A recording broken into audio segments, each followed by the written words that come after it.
क्या आपने भाजपा ज्वाइन कर लिया है और आम आदमी पार्टी से रिज़ाइन कर दिया, और साथ ही क्या वजह क्या रही है इस बड़े कदम के पीछे? मैंने आम आदमी पार्टी छोड़ दी है और भाजपा ज्वाइन कर ली है। 2006 से मैं अरविंद केजरीवाल जी के साथ काम कर रही थी। अपना घर छोड़ा, नौकरी छोड़ी, 7 साल झुग्गियों में रही और हर आंदोलन में मैंने उनका साथ दिया। लेकिन अरविंद केजरीवाल जी ने अपने ही घर में मुझे एक गुंडे से बुरी तरीके से पिटवाया। जब मैंने इसके खिलाफ आवाज़ उठाई, FIR दर्ज करने की कोशिश की, तो मुझको डराया गया और धमकाया गया। यहाँ तक कि पिछले 2 साल में अरविंद केजरीवाल जी ने हर संभव दबाव बनवाया मेरे पे कि मैं ये FIR वापस ले लूं। इसके चलते 2 साल में मुझे एक बार भी पार्टी के टाइम से बोलने का संसद में मौका नहीं दिया गया। ये बहुत ही ज़्यादा शर्म की बात है और मैं ये मानती हूँ कि अरविंद केजरीवाल एक निहायती महिला विरोधी इंसान है। आज आम आदमी पार्टी और अरविंद केजरीवाल इस देश में झूठ, भ्रष्टाचार और गुंडागर्दी के लिए जाने जाते हैं। ये लोग सबके सब पंजाब में घुस गए हैं, पंजाब की सरकार को रिमोट कंट्रोल से चला रहे हैं और पंजाब को इन्होंने अपना पर्सनल ATM बना दिया है। सैंड माइनिंग आज पंजाब में चरम सीमा पर है, ड्रग यूजेज चरम सीमा पर है। सब कुछ इनके शय के चलते हो रहा है। पूरा का पूरा भ्रष्टाचार हद से ज़्यादा पंजाब में चल रहा है। एक MLA और मंत्री जो पहले स्कूटर पे भी उनके पास नहीं था, स्कूटर पे आया करते थे, आज वो बड़े घर, बड़ी गाड़ियाँ, बड़े बड़े घोटाले, बड़े बड़े बिजनेसेस में इन्वॉल्व हो गए हैं। और इन सब के बारे में जैसे ही अरविंद केजरीवाल जी के खिलाफ कोई भी कुछ कहता है तो वो तुरंत उसके ऊपर FIR करते हैं, उसको डराते हैं, उसको धमकाते हैं। एक तरफ देश में अरविंद केजरीवाल हैं जो कि भ्रष्टाचार और गुंडागर्दी के लिए जाने जा रहे हैं, और दूसरी तरफ देश में एक निर्णायक लीडरशिप है प्राइम मिनिस्टर मोदी जी की। मैं ये मानती हूँ कि आज के समय में प्राइम मिनिस्टर मोदी ना सिर्फ इस देश में मोस्ट फेमस हैं, मोस्ट पॉपुलर लीडर हैं, वो पूरे विश्व में आज बहुत ही ज़्यादा पॉपुलर लीडर हैं। चाहे वो ऑपरेशन सिंदूर में दुश्मन के घर में घुसकर उसको मारना हो, चाहे वो देश से नक्सलवाद पूरी तरीके से ख़त्म करना हो, चाहे वो ट्रिपल तलाक जैसे सेंसिटिव इश्यूज़ के ऊपर निर्णायक स्टेप्स लेना हो, चाहे वो विमेन रिजर्वेशन बिल जिसका इस देश की महिलाएं सदियों से इंतज़ार कर रही हैं, उसको संसद में लेकर आना हो। प्राइम मिनिस्टर मोदी जी और होम मिनिस्टर अमित शाह जी ने इस देश में ऐसे ऐसे ऐतिहासिक काम किए हैं जिनकी जितनी सराहना की जाए उतनी कम है। मैं भाजपा किसी मजबूरी में नहीं ज्वाइन कर रही, मैं भाजपा इसलिए ज्वाइन कर रही हूँ क्योंकि मैं दिल से प्राइम मिनिस्टर मोदी जी की लीडरशिप में विश्वास रखती हूँ। He is a strong leader and he is a global leader, और उनकी डिप्लोमेसी के चलते आज हमारा देश, जबकि पूरे विश्व में त्राही त्राही मची है, वॉर चल रहा है, बड़ी से बड़ी कंट्रीज़ में क्राइसिस है, आज हमारा देश ना सिर्फ स्टेबल है बल्कि आगे बढ़ रहा है।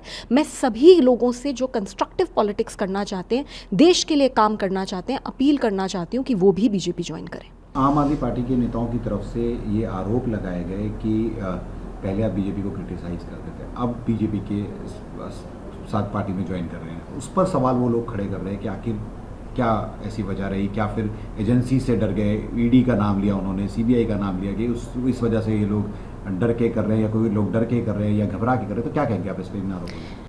मुझे लगता है कि पूरा देश ये जानता है कि स्वाति मालीवाल किसी से नहीं डरती, और इस देश में कोई ऐसी एजेंसी नहीं बनी जो मेरे को डरा दे। और पहली बात तो मेरे पे इस तरीके के कोई आरोप और केसेस ही नहीं है। दूसरी बात, ये कहना कि कोई किसी के डर के कर रहा है या कोई, ये नहीं है, ये झूठ है। क्योंकि आप ये देखिए कि अरविंद केजरीवाल जी के साथ आज तक कभी भी कोई भी अच्छा इंसान ज़्यादा दिन तक टिक ही नहीं पाया। अरविंद केजरीवाल जी का व्यक्तित्व ही ऐसा है। और दूसरी बात यह है कि वो अब पूरी तरीके से भ्रष्टाचार के अंदर खुद ही लिप्त हैं। वो क्या बात करेंगे, वो किस तरीके के एलिगेशंस किसी के और के ऊपर लगाएंगे, वो पहले खुद की एक्सप्लेनेशन तो दें। जहाँ तक ये कहा जा रहा है कि मैं कोई डर में ऐसा कर रही हूँ, तो आप ये देखिए कि मेरे को तो 2 साल पहले कितनी बुरी तरीके से मारा गया। पूरा देश जानता है कि मेरे साथ क्या क्या हुआ। इसी वजह से वो दिल्ली का इलेक्शन तक हारे, क्योंकि दिल्ली के लोग मुझसे प्यार करते हैं। दिल्ली के लोग कभी नहीं चाहेंगे कि किसी महिला के साथ इस तरीके से गलत हो। लेकिन अरविंद केजरीवाल जी को तो फिर भी मैंने 2 साल दिए कि सुधर जाएंगे, हो सकता है ठीक हो जाएगा ये सिस्टम, क्योंकि मेरी पार्टी थी, मैं चाहती थी कि मैं अपनी पार्टी में रहकर ही काम करूं। लेकिन 2 साल में मैं सिर्फ अकेली महिला सांसद हूँ आम आदमी पार्टी की 13 में से, और मुझे एक बार भी बोलने का मौका नहीं दिया। तो ये अरविंद केजरीवाल जी क्या बात करते हैं, किस तरीके की बात करते हैं, ये झूठ बोलते हैं, ये भ्रष्टाचारी हैं। और ये पार्टी अब ख़त्म है, पूरी तरीके से टूट रही है और अंदर से टूट रही है, और इसमें कोई बाहर का इंसान इन्वॉल्व नहीं है किसी को तोड़ने में।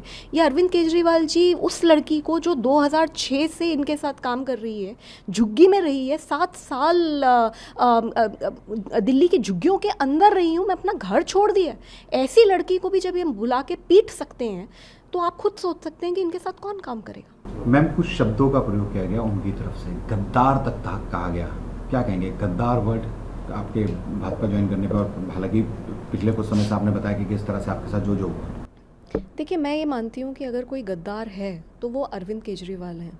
जब वो शुरू करा था उन्होंने आंदोलन, तो वो एक फटी हुई पैंट पहनते थे, वो एक 2 रुपए का पेन यूज़ करते थे, वो बिल्कुल खटारा गाड़ी में घूमते थे, और हम सब इंस्पायर होते थे और हमें लगता था कि भाई ये इंसान देश में बदलाव लेकर आएगा। आंदोलन में कितने बड़े बड़े मीठे मीठे सपने उन्होंने पूरे देश को दिखाए और पूरा ही देश प्रभावित हुआ। लेकिन उन्होंने क्या करा, जैसे ही उनके पास सत्ता आई, उन्होंने 100 करोड़ का अपना घर बना लिया, उसमें बार बना लिया, उसके अंदर करोड़ों के कारपेट लगा दिए, फ्रिज भी उनका लाखों का करोड़ों का है, उनके सोफ़े में कितनी अय्याशी है। और जब दिल्ली के लोगों ने उन्हें हरा दिया तो उसके बाद अब वो पंजाब पहुंच गए हैं, पंजाब को एटीएम की तरह इस्तेमाल कर रहे हैं। जिस आदमी से उन्होंने मुझे पिटवाया उसको Z+ सिक्योरिटी दी उन्होंने, वो आज भगवंत मान का चीफ एडवाइज़र बनाया हुआ है, वो बड़ा घर, बड़ा घोड़ा, बड़ा गाड़ी, वो सब उनको मिल रही है। और आजकल अरविंद केजरीवाल जी क्या बोलते हुए नज़र आते हैं कि मुझे ये घर चाहिए, मुझे ये गाड़ी चाहिए। उनका काफिला निकलता है, जो इंसान VIP प्रोटोकॉल के खिलाफ बात करता था, वो जब उनका काफिला निकलता है तो 50 गाड़ियाँ तो हम ही गिन रहे होते हैं, 50 गाड़ियों से ऊपर जाता है। तो गद्दारी क्या होती है? गद्दारी अपने मूल सिद्धांतों के खिलाफ काम करने को मैं गद्दारी कहती हूँ, और अरविंद केजरीवाल जी से बड़ा गद्दार नहीं है। उनकी तरफ से, आम आदमी पार्टी की तरफ से ये भी कहा गया कि आप सब लोगों को सब कुछ आम आदमी पार्टी की तरफ से दिया गया। जैसे आपके बारे में कहा गया कि जैसे DCW अध्यक्ष बनाया गया, फिर राज्यसभा सांसद बनाया गया, और उसके बाद मौका मिलने पर इन लोगों ने धोखा दे दिया, धक्का दे दिया। तो क्या कहेंगे आप इस? सर, इस देश में 2006 में अरविंद केजरीवाल जी को कौन जानता था? 2012 में पार्टी बनी है। ये बहुत सारे लोग जो आए वो 2012 के बाद के आए हुए हैं। 2011 में आंदोलन हुआ, उस समय भी कुछ लोग जुड़े। 2006 में सिर्फ 5 लोग थे, उनमें से एक थी मैं। मैंने अपना घर छोड़ा, नौकरी छोड़ी। I was young, I could have done various other things. I started living in a slum. 7 साल झुग्गियों में रही हूँ और अपना खून पसीना बहाया है इस पूरे कॉज के लिए। तो बाकी किसी के लिए अगर वो कुछ कहते हैं, मैं उस पर नहीं जाना चाहती, लेकिन मेरे लिए कैसे कह सकते हैं? जब उन्हें कोई नहीं जानता था, मैं तब से साथ हूँ। और अगर आज मुझ से इंसान कोई पिटवा कर फिकवाया जाता है और मुझ से इंसान को पार्टी टाइम नहीं देती बोलने के लिए, तो वो कैसे कह सकते हैं कि वो उन्होंने बनाया? ये एटीट्यूड कितना ख़राब एटीट्यूड है कि मैंने बनाया। अरे आप होते कौन हो बनाने वाले? अगर कोई है जो किसी को बनाता है वो है भगवान, तो भगवान से डरना चाहिए। ये बातें बोलना कि हमने बनाया, अरे कोई किसी को नहीं बनाता। और 2006 में अगर मैं नहीं होती इनके साथ और जो 3-4 लोग थे वो नहीं होते इनके साथ, तो क्या ये बन जाते? अंत तक हम लड़े हैं। मेरी पिटाई के बावजूद मैंने 2 साल पार्टी को देने की कोशिश करी कि हो सकता है मैं इसे सुधार सकूं, लेकिन नहीं सुधर रहे। पूरा पार्टी में अरविंद केजरीवाल, उनके पैसे, उनकी अय्याशियाँ और उनकी गुंडागर्दी और उनके भ्रष्टाचार का बोलबाला चल रहा है। कैसे सुधारेंगे? तो इसलिए मैंने BJP ज्वाइन करी है, because I am convinced in the leadership of prime minister Modi. ये भी अब कहा जा रहा है कि जो आपके राज्यसभा सांसद है, इसके लिए अब ये लोग वहाँ पर प्रोसीड करेंगे कि कैंसिल की जाए, चाहे आपकी हो, राघव चड्ढा की हो, बाकी क्या कहेंगे? देखिए, मैंने बहुत सोच समझ के निर्णय लिया है। अभी भी विमेन रिजर्वेशन बिल जब आ रहा था तो पार्टी का स्टैंड ये था कि विमेन रिजर्वेशन बिल को सपोर्ट नहीं करेंगे। मुझे लगता है कि मेरे लिए ये बिल्कुल ही बस मतलब हद होती है ना, वो हो गया। ज़िंदगी भर मैंने महिलाओं के लिए काम करा है, ज़िंदगी भर मैंने विमेन रिजर्वेशन के लिए आवाज़ उठाई है, और इनका तो ये स्टैंड था अगर मैं यही पार्टी में रहती तो मुझे इस पे भी साइन करना पड़ता कि नहीं, विमेन रिजर्वेशन इस देश में नहीं होना चाहिए। तो मैं बहुत कन्विंस्ड हूँ कि आम आदमी पार्टी तो बिल्कुल नहीं, किसी भी हाल में आम आदमी पार्टी नहीं। एंड भाजपा में मैं इसलिए ज्वाइन कर रही हूँ क्योंकि मैं भाजपा की जो वैल्यूज़ हैं और प्राइम मिनिस्टर मोदी जी की जो लीडरशिप है उससे हमेशा से प्रभावित रही हूँ, इसमें कोई शक नहीं है। बीच में भी जब ट्रिपल तलाक की बात हुई थी, प्राइम मिनिस्टर मोदी जी ने ट्रिपल तलाक के खिलाफ कानून लाया था, मेरी पूरी पार्टी ने उसका विरोध किया था अरविंद केजरीवाल जी के कहने पर मैं उसके साथ खड़ी हुई थी। तो 370 जब आया था तब भी पूरी पार्टी ने विरोध किया था, मैं साथ खड़ी हुई थी। तो मैं हमेशा आइडियोलॉजिकली मैंने काम करा है, मैंने हमेशा सही के लिए काम करा है, सही आवाज़ उठाई है, और मैंने कभी गलत का साथ नहीं दिया। तो आगे भी मैं यही करूँगी, मैं सही बात करूँगी, मैं गलत का साथ नहीं दूँगी। और मैं पूरी तरीके से कन्विंस्ड हूँ कि अगर इस देश को कोई आगे लेके जा सकता है तो वो प्राइम मिनिस्टर मोदी जी और होम मिनिस्टर अमित शाह जी हैं, और मैं उनकी गाइडेंस में काम करना चाहती हूँ। इसके लिए मैम की राज्यसभा सीट कुर्बान करनी पड़ जाएगी, जिस तरह से वो लोग बातें कर रहे हैं कि हम लोग पूरा देंगे उसमें, और आपकी सीट जो है वो रद्द करेंगे, आपकी राज्य बाकी की। जी, मैंने तो निर्णय ले लिया है, आम आदमी पार्टी मैंने छोड़ दी है, मैंने भाजपा ज्वाइन कर ली है, और जो भी प्रक्रिया है उसके थ्रू ही ज्वाइन करी है। तो पहली बात तो ये हाइपोथेटिकल क्वेश्चन है, इन्हें तो ये रोज़ का इनका काम है कि कन्फ्यूजन फैलाओ, झूठ फैलाओ, ये तो आप भी इतने सालों से काम कर रहे हैं, आप भी जानते हैं। लेकिन अगर फिर भी ऐसा कोई मोमेंट भी आता है कि हाँ भाई अगर कि सीट चली जाएगी तो सीट छोड़ देंगे, लेकिन अब भाजपा के कार्यकर्ता हैं, भाजपा के कार्यकर्ता बन के काम करेंगे।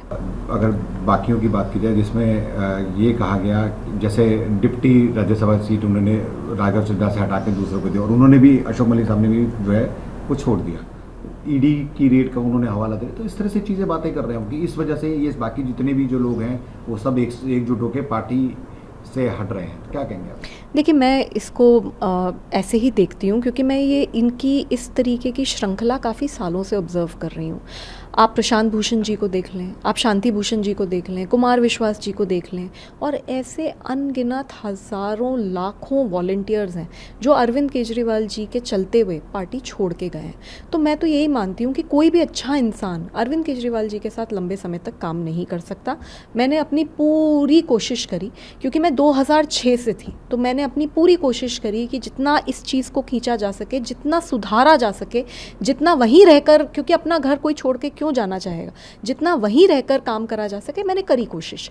लेकिन मैं देख रही हूँ कि मैं कुछ यहाँ रहकर कोई काम ही नहीं कर पा रही, और एक तरफ देश इतना आगे बढ़ रहा है और इतना अच्छा काम हो रहा है, तो मैं बिल्कुल डेफिनेटली मैंने ये डिसीजन लिया है कि मैं प्राइम मिनिस्टर मोदी जी के लीडरशिप में काम करूँगी।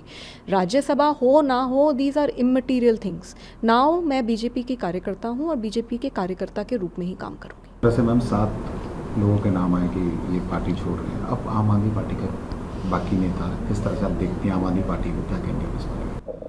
देखिए, मैं तो ये मान रही हूँ कि पार्टी अंदर से टूट रही है, और कुछ चीज़ें आज आपको दिख रही हैं, कुछ अब आपको आने समय में दिख जाएंगी, और जब वो होगा तब भी लोगों को ऐसे ये भ्रमित करेंगे कि अरे किसी और ने तोड़ दिया। कौन आके तोड़ रहा है? कोई इंटरेस्टेड नहीं है तोड़ने में। इस देश में बहुत काम चल रहा है, किसी को इतना समय नहीं है कि आपको आकर तोड़ें। वो तो तब एक बार को समझ सकते थे जब आप अंदर से नहीं टूट रहे होते, आप तो खुद ही टूट रहे हो, सारे टूट रहे हैं। मैं सबके संपर्क में हूँ, कोई ऐसा नहीं है जो अरविंद केजरीवाल से खुश हो।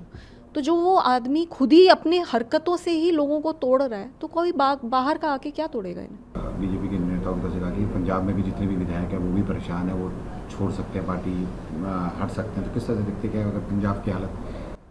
पंजाब को ये लोग लूट के खा रहे हैं, और जो भी सच्चा पंजाबी होगा वो किसी भी हाल में इनका साथ नहीं देगा। मैम, आज एक परवेज़ वर्मा जी ने कुछ फ़ोटोज़ दिखाई जिसमें ये कहा शीश महल 2, यानी कि जो दूसरे घर में शिफ्ट हुए हैं उसकी भी आलीशान तरीके से वो जहाँ पे केजरीवाल जी हैं, तो उस पर क्या कहेंगे आप? शीश महल 1 फिर शीश महल 2 किस तरह? देखिए, एक तरफ ये लोग ये आरोप लगा रहे हैं कि देखिए हमने कोई गद्दारी कर दी, हम तो छोड़ के भाग गए, और दूसरी तरफ खुद ही देखिए कि ये क्या काम कर रहे हैं। क्या ये काम करने राजनीति में आए हैं कि हमें एक शीश महल 1 कर लिया, फिर शीश महल 2 इन्होंने चंडीगढ़ में बना दिया, अब ये शीश महल 3 यहाँ पे बना रहे हैं। ये क्या चल रहा है? आप राजनीति में हैं, आप आम इंसान के मुद्दे उठाने के लिए जनता ने आपको चुन के भेजा था, और आपने जनता को ही लूटना शुरू कर दिया। ये जो इस तरीके के साजो सामान अपने घर में सरकारी पैसे से आ रहे हैं, ये तो आम टैक्स पेयर्स के पैसे से आ रहे हैं ना, ये लोगों की, गरीब इंसान की कमाई के पैसे से आ रहे हैं। तो इन्हें शर्म नहीं आती इस तरीके से ये शीश महल 1, 2, 3 बना रहे हैं? और यही कारण है जिसकी वजह से लोग इन्हें छोड़ छोड़ के जा रहे हैं। मैं तो आज अपने आप को बहुत हल्का महसूस कर रही हूँ क्योंकि आम आदमी पार्टी मैंने छोड़ दी है।